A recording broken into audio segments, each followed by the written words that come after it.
നമസ്കാരം. സമുദ്രത്തിന്റെ ആഴങ്ങളിൽ മറഞ്ഞിരിക്കുന്ന രഹസ്യങ്ങളും കാലം മറന്നുപോയ കഥകളും ഇവിടെയാണ് ജീവിക്കുന്നത്. The story Hunter.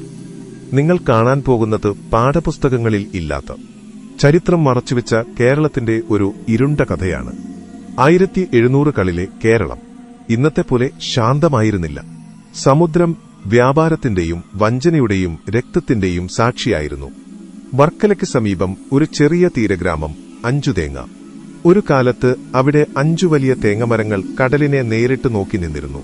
കടലിൽ നിന്ന് വരുന്ന എല്ലാം ആദ്യം കണ്ടിരുന്നത് ആ മരങ്ങളായിരുന്നു. പിന്നീട് വിദേശ കപ്പലുകൾ എത്തിത്തുടങ്ങി. ബ്രിട്ടീഷ് ഈസ്റ്റ് ഇന്ത്യ കമ്പനി കേരളത്തിന്റെ തീരത്ത് ഒരു കോട്ട പണിയാൻ തീരുമാനിച്ചു.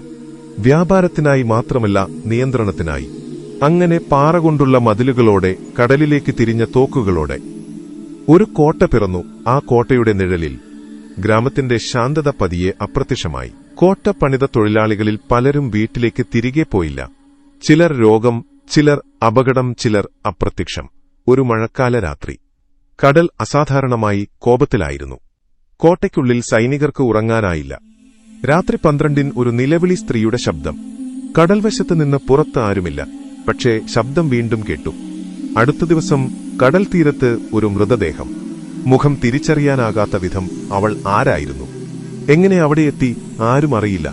അതിനുശേഷം കോട്ടയിൽ വിചിത്ര സംഭവങ്ങൾ തുടങ്ങി. രാത്രിയിൽ കാലടിസ്വരം, ശൂന്യമായ വഴികളിൽ നിഴലുകൾ, തുറക്കാത്ത വാതിലുകൾ തുറക്കുന്നത് സൈനികർ പറഞ്ഞു. ആ സ്ത്രീ തിരികെ വന്നിരിക്കുന്നു.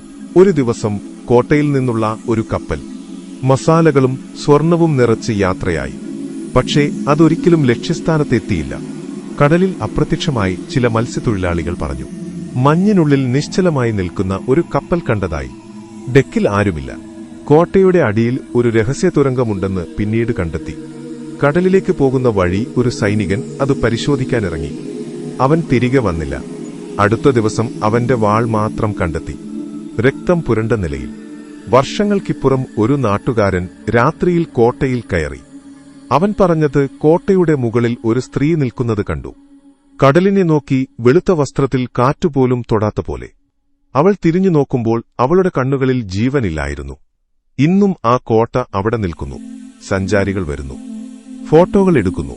പക്ഷേ രാത്രിയിൽ അവിടെ ആരും താമസിക്കാറില്ല. കാരണം ഇന്നും ചിലർ പറയുന്നു, അവിടെ ആ നിലവിളി കേൾക്കാമെന്ന്. ചരിത്രമെല്ലാം പറയുന്നില്ല.